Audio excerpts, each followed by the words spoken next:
Target achievers அனைவருக்கும் இனிய வணக்கம். இப்போ நம்ம பார்க்கறது 10ஆம் வகுப்புல இருக்கக்கூடிய முதல் இயலின் முதல் பருவத்துல line by line question answers பார்க்குறோம். இப்போ அன்னை மொழியே, தமிழ் சொல் வளம், இரட்டொரு மொழிதல், உரைநடையின் அணிகலன்கள் அப்படின்னு இதுல 4 இருக்கு. அன்னை மொழியே அப்படின்றது வந்துட்டு பாவலர் பெருஞ்சித்திரனாரினுடையது. தமிழ் சொல் வளம் அப்படின்ற உரைநடை பகுதி. இரட்டொரு மொழிதல் வந்து சந்த கவிமணி தமிழழகனாரினுடையது. உரைநடையின் அணிகலன்கள் எழில் முதல்வனுடையது. அன்னை மொழியே அழகார்ந்த செந்தமிழே என்ற வரிகள் இடம்பெற்றிருக்கக்கூடிய கவிதை எது அப்படின்னா அன்னை மொழி. இந்த அன்னை மொழியே அழகார்ந்த செந்தமிழே முன்னைக்கும் முன்னை முகிழ்ந்த நறுங்கணியே அப்படின்னு அந்த கவிதை வந்து ஆரம்பிக்கும். தமிழ் மொழி வாழ்த்து மாதிரி இது இருக்கும். இந்த வரிகள் இடம்பெற்றிருக்கக்கூடிய நூல் வந்து அன்னை மொழியே அப்படின்ற கவிதை. இந்த கவிதையினுடைய ஆசிரியர் யார் அப்படின்னா பாவலர் பெருஞ்சித்திரனார். அடுத்து, சாகும் போதும் தமிழ் படித்து சாக வேண்டும், இந்த சாம்பலிலும் தமிழ் மணந்து வேக வேண்டும் அப்படின்னு சொன்னவர் யார் அப்படின்னா தமிழ் பசி அப்படின்ற நூலினுடைய ஆசிரியரான கா சச்சிதானந்தன். இவர் வந்து இலங்கை யாழ்ப்பாணத்தை சேர்ந்தவர். அப்ப தமிழ் பசி அப்படின்ற நூலினுடைய ஆசிரியரான கா சச்சிதானந்தன் தான் இந்த வார்த்தையை வந்து சொல்லியிருப்பாரு. சாகும் போதும் தமிழ் படித்து சாக வேண்டும், இந்த சாம்பலிலும் தமிழ் மணந்து வேக வேண்டும் அப்படின்னு. கனிச்சாறு என்ற நூலினுடைய ஆசிரியர் யார் அப்படின்னா பாவலர் பெருஞ்சித்திரனார்.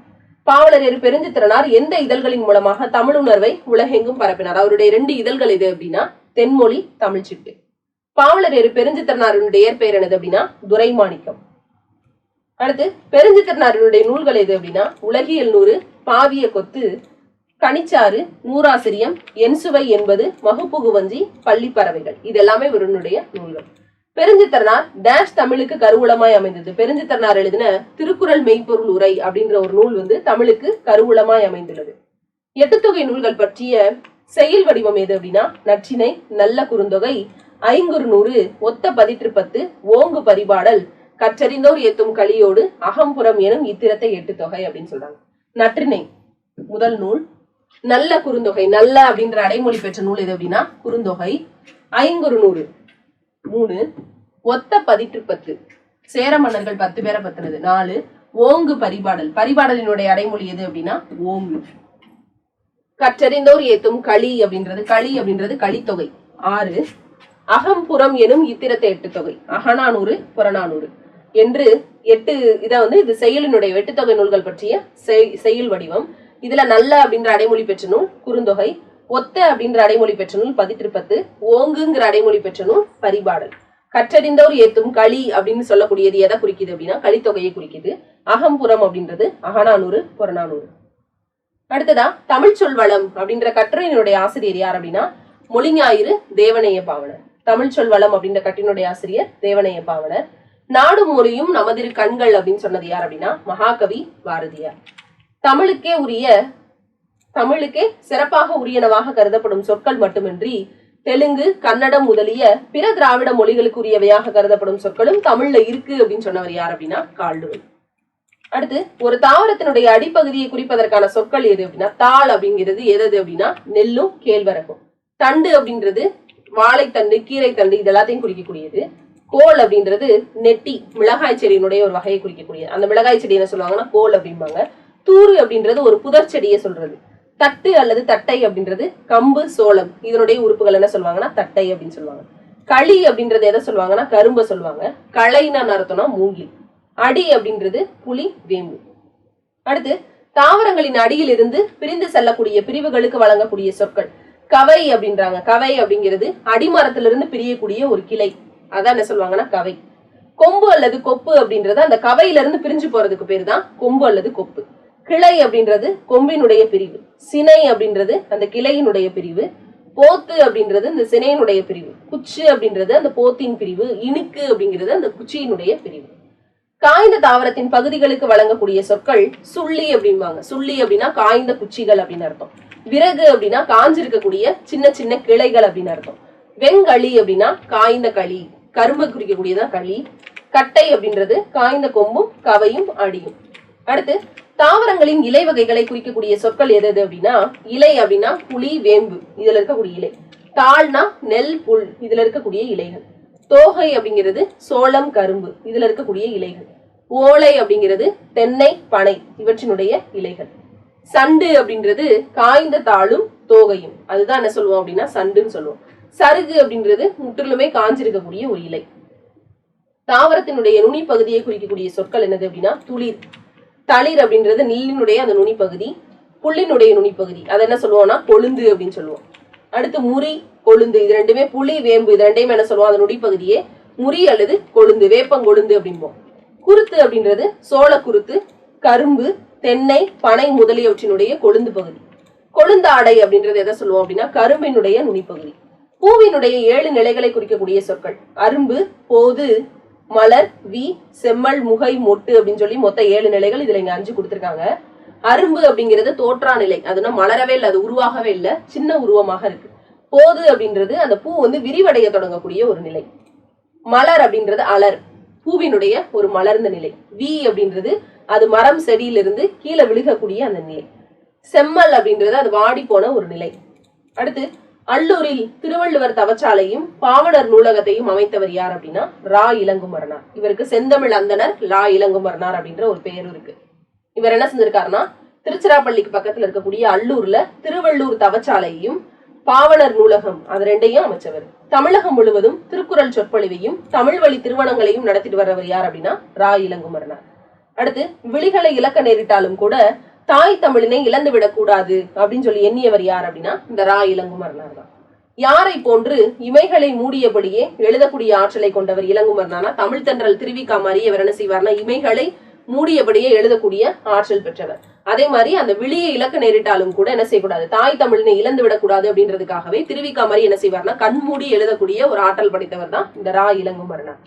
அடுத்து ரா இளங்குமரனாரினுடைய தமிழ் பணியை தரம் உயர்த்திய நல்முத்துகள் எது அப்படின்னா இலக்கண வரலாறு, தமிழிசை இயக்கம், தனித்தமிழ் இயக்கம், பாவணர் வரலாறு, குண்டலகேசி உரை இதெல்லாம்.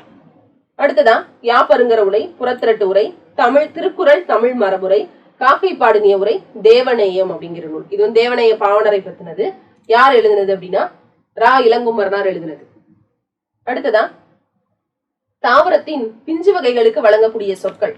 பூம்பிஞ்சு அப்படின்னா பூவோடு கூடிய பிஞ்சு அப்படின்னு சொல்லுவாங்க. பிஞ்சு அப்படிங்கிறது இளம் காய். வடு அப்படின்றது மாவினுடைய பிஞ்சு. முசு அப்படின்றது பலாப்பழத்தினுடைய அந்த இளமையான ஒரு இது. கலவை அப்படின்றது எள்ளினுடைய பிஞ்சு. குறும்பை அப்படின்றது தென்னை, பனை இதனுடைய இளம் உருவத்தை தான் என்ன சொல்லுவாங்கன்னா குறும்பைன்னு சொல்லுவாங்க. முட்டு குறும்பை அப்படின்றது ரொம்ப சின்ன சைஸ்ல இருக்கிறது, சிறு குறும்பை. இளநீர் அப்படின்றது முற்றிய தேங்காய் அப்படின்னு சொல்லுவாங்க. நுழாய் அப்படிங்கிறது இளம் பாக்கை தான் குறிப்பாங்க அப்படின்னா நுழாய்ன்னு சொல்லுவாங்க. கற்கள் அப்படின்னா இளநெல். கச்சல் அப்படின்றது வாழையினுடைய பிஞ்சை குறிக்கக்கூடியது. தாவரங்களின் குலை வகைகளை குறிப்பதற்கான சொற்கள். கொத்து அப்படிங்கிறது அவரை கொத்து, துவரை கொத்து இதனுடைய குலையை தான் சொல்லுவாங்கன்னா கொத்து. குலை அப்படிங்கிறது கொடிமுந்திரி. தூறு அப்படின்றது வாழை குலை, அதை என்ன சொல்லுவாங்கன்னா தாறு அப்படின்னு சொல்லுவாங்க, வாழைத்தாறு. கதிர் அப்படின்னா கேழ்வரகு, சோளம். அழகு, குரல் இதெல்லாமே நெல்லை குறிக்கக்கூடியது, திணை.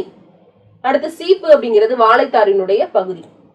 தானியங்களுக்கு வழங்கக்கூடிய வேறு சொற்கள். கூலம் அப்படின்றது நெல், புல். அதனாலதான் என்ன சொல்லுவாங்கன்னா சீத்தலை சாத்தனாரா கூல வணிகன் சீத்தலை சாத்தனார் அப்படின்னு சொல்லுவாங்க. கூலம் அப்படின்ற கூல வீதினா தானியங்கள் விற்கக்கூடிய வீதி. கூலம்னா நெல். புல் அப்படின்ற வார்த்தையும் கூலம் குறிக்கும். பயிர் வந்து அவரை, உளுந்து. கடலை வந்து வேர்க்கடலை, கொண்டக்கடலை அதெல்லாம் குறிக்கக்கூடியது.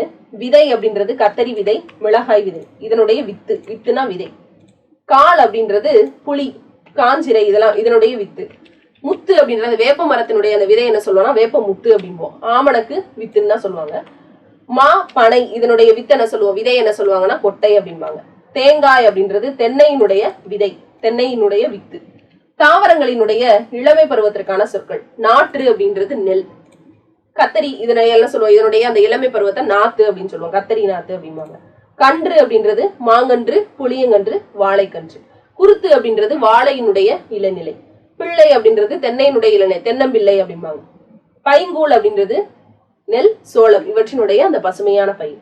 அடுத்து உலகத்திலேயே ஒரு மொழிக்காக உலக மாநாடு நடத்திய முதல் நாடு எது அப்படின்னா மலேசியா தான். மாநாட்டிற்குரிய முதல் மொழியும் தமிழ் தான் அப்படின்னு சொல்லி சொன்னவர் யார் அப்படின்னா பன்மொழி புலவர் என்ற அடைமொழி பெற்ற காப்பாத்துறையார். அவர் தான் சொல்றாரு உலகத்திலேயே ஒரு மொழிக்காக உலக மாநாடு நடத்தின ஒரு முதல் நாடு எது அப்படின்னா மலேசியா. மாநாட்டுக்குரிய முதல் மொழியும் என்னது அப்படின்னா தமிழ். தமிழ் சொல் வளம் என்ற கட்டுரையினுடைய ஆசிரியர் யார் அப்படின்னா மொழிஞாயிறு தேவநேய பாவனர். மொழிஞாயிறு என்று அழைக்கப்படுபவர் யார் அப்படின்னா தேவநேய பாவனர். தமிழ் சொல்லாராய்ச்சியில் உச்சம் தொட்டவர் யார் அப்படின்னா இந்த தேவநேய பாவனர் தான். இவர் செந்தமிழ், சொற்பரப்பியல், அகர முதலி திட்ட இயக்குநராகவும் பணியாற்றிருக்கிறாரு. உலக தமிழ் கழகத்தை நிறுவி அதோட தலைவராகவும் இருந்திருக்கிறவர் யார் அப்படின்னா தேவநேய பாவனர். அதே மாதிரி இந்த உலக தமிழ் மாநாடுகள் நடத்த காரணமா இருந்தவர் தனிநாயக மொழிகள். அடுத்து போர்ச்சுகீஸ் நாட்டினுடைய தலைநகர் லிஸ்பனில் எந்த ஆண்டு கார்டிலா அப்படின்ற நூல் முதலாக தமிழ் மொழியில் மொழிபெயர்க்கப்பட்டது அப்படின்னா 1554 போர்ச்சுகீஸ் நாட்டில் இருக்கக்கூடிய தலைநகரான லிஸ்பன்ல கார்டிலா அப்படின்ற நூல் தமிழ் மொழியில மொழிபெயர்க்கப்பட்டிருக்கு. அடுத்து ரோமன் எழுத்துருவில் வெளிவந்த நூலினுடைய முழு பெயர் என்ன அப்படின்னு கேட்டிருக்காங்க. இது இந்திய மொழிகளிலேயே மேலை நாட்டு எழுத்துருவில் முதலில் அச்சேரிய மொழி எது அப்படின்னா தமிழ். அடுத்து முத்தமிழ் துய்ப்பதால் முச்சங்கம் கண்டதால், இது வந்து இரட்டுற மொழிதல்ல சந்த கவிமணி அப்படின்னு அழைக்கப்படக்கூடிய தமிழ் அழகனார் சொன்னது. முத்தமிழ் துய்ப்பதால் அப்படின்னா முத்துக்கள் துய்ப்பதால், முத்துக்கள்ல இருந்து தோன்றுது அப்படின்னு சொல்றாங்க. அந்த முத்தையும் முத்தமிழ் அப்படின்றது இயலிசை நாடகம் அந்த மூணையும் குறிக்கிறது. முச்சங்கம் கண்டதால், முச்சங்கு அப்படிம்பாங்க, 3 விதமான சங்குகளை குறிக்கக்கூடியது. அதே மாதிரி முச்சங்கம், முதற்சங்கம், இடைச்சங்கம், கடைச்சங்கம், இது 3ஐயும் குறிக்கக்கூடியது. அப்போ ஒரு சொல்லோ தொடரோ 2 பொருள்பட வர்றது இரட்டுற மொழிதல். அதுலதான் அந்த பாடல் வந்து அமைஞ்சிருக்கும். இந்த கவிதை இடம்பெற்றிருக்கக்கூடிய நூல் எது அப்படின்னா இரட்டுற மொழிதல். இது தனிப்பாடல் திரட்டுல இருக்கும். இந்த இரட்டுற மொழிதலினுடைய கவிதையினுடைய ஆசிரியர் யார் அப்படின்னா சந்த கவிமணி தமிழழகனார். இதனுடைய சொல்லும் பொருளும் துய்ப்பது அப்படின்னா கற்பது மற்றும் தருதல், மேவலால் அப்படின்னா பொருந்துதலால் அப்படின்னு அர்த்தம். முத்தமிழ்னா இயலிசை நாடகம், இது தமிழுக்கு. முத்தினை அமிழ்ந்தெடுக்கிறது, முத்தெடுக்கிறது, அதான் முத்தமிழ் துய்ப்பதால் அப்படின்னு சொல்றாங்க. முச்சங்கம் கண்டதால் முதற்சங்கம், இடைச்சங்கம், கடைச்சங்கம், இங்கே 3 வகையான சங்குகளை வந்து குறிக்கிறது. அடுத்து மெத்த வணிகலனும் மேவலால் அப்படின்னு சொல்றாங்க. மெத்த அணிகலன்கள் அப்படின்னு சொல்லும் போது 50 காப்பியங்கள், அணியக்கூடிய காப்பியங்களையும் இங்க வந்து மிகுதியான வணிக கப்பல்களையும் குறிக்கக்கூடியது. அடுத்து சங்கத்தவர் காக்க, சங்க பலகையிலிருந்து சங்க புலவர்கள் பாதுகாத்ததையும் அங்க நீர்நிலைகளை தடுத்து நிறுத்தி சங்க வந்து காத்தலையும் குறிக்கும். அடுத்து புலவர் பலரின் பாடல்களினுடைய தொகுப்பு எப்படி அழைக்கப்படுது அப்படின்னா தனிப்பாடல் திரட்டு அப்படின்னு அழைக்கப்படுது. இதுல நிறைய புலவர்கள் பாடிய பாடல்கள் இருக்கும். சந்த கவிமணி என்று குறிப்பிடப்படுபவர் யார் அப்படின்னா தமிழழகனார். இவருடைய இயற்பெயர் என்ன அப்படின்னா சண்முக சுந்தரர். உரைநடையின் அணிகலன்கள் என்ற நூலினுடைய ஆசிரியர் யார் அப்படின்னா எழில் முதல்வன். தமிழ் மறையான திருக்குறளை தந்த திருவள்ளுவர் பெயரில் முதல் தமிழ் கணினி எந்த ஆண்டு டிசிஎம் டேட்டா ப்ராடக்ட் என்ற நிறுவனம் உருவாக்கி விற்பனைக்கு கொண்டு வந்துச்சு அப்படின்னா 1983 தான் என்ன செஞ்சு அப்படின்னா இந்த நிறுவனம் தமிழ் மறையான திருக்குறளை தந்த திருவள்ளுவர் அந்த பெயர்ல என்ன செஞ்சிருப்பாங்கன்னா ஒரு தமிழ் கணினியை உருவாக்கியிருப்பாங்க. அதே மாதிரி அல்லூர்ல வந்து திருவள்ளூர் தவச்சாலை அமைச்சவர் வந்து செந்தமிழ் அந்தனர் அப்படின்னு சொல்லக்கூடிய ரா இளங்குமரனார். இங்க என்ன செஞ்சிருப்பாங்க அப்படின்னா திருவள்ளூரினுடைய பெயர்ல என்ன செஞ்சிருப்பாங்க அப்படின்னா முதல் தமிழ் கணினி அப்படின்ற ஒரு கணினியை இந்த டிசிஎம் நிறுவனம் வந்து உருவாக்கியிருப்பாங்க. எடுத்துக்காட்டு ஓமையணியை உரைநடையில் பயன்படுத்துவது என்ன சொல்லுவாங்க அப்படின்னா இணை அனாலஜி அப்படின்னு சொல்லக்கூடிய இணை ஒப்பு. குடிசைகள் ஒரு பக்கம், கோபுரங்கள் மறுபக்கம் அப்படின்ற கவிதை இயற்றியவர் யார் அப்படின்னா ப. ஜீவானந்தம். புதிய உரைநடை அப்படின்னு நூலினுடைய ஆசிரியர் யார் அப்படின்னா எழில் முதல்வன். இந்த எழில் முதல்வனுடைய இயற்பெயர் என்ன அப்படின்னா மா. ராமலிங்கம். எழில் முதல்வனின் நூல்கள் என்ன அப்படின்னா இனிக்கும் நினைவுகள், எங்கெங்கு காணினும், யாதுமாகி நின்றாய். அடுத்து எழில் முதல்வன் எந்த நூலுக்காக சாகித்ய அகாடமி வாங்கியிருக்காரு அப்படின்னா புதிய உரைநடை அப்படின்ற நூலுக்காக சாகித்ய அகாடமி வாங்கியிருக்காரு. வாழையும் கமுகும் தாழ்குலை தொங்கும் என்ற வரிகள் இடம்பெற்றிருக்கக்கூடிய நூல் எது அப்படின்னா சிலப்பதிகாரத்துல காடுகான் காதை. அந்த காட்டினுடைய வளத்தை பத்தி இந்த காதையில வந்து சொல்லியிருப்பாங்க. வாழையும் கமுகம், கமுகும்னா பாக்கு, தாழ்குலை தொங்கும் அப்படின்ற வரிகள் இடம்பெற்றிருக்கக்கூடிய நூல் எது அப்படின்னா சிலப்பதிகாரம். இதோட இயல் 1ல இருக்கக்கூடிய இந்த line by line question answers முடியுது. தேங்க்யூ.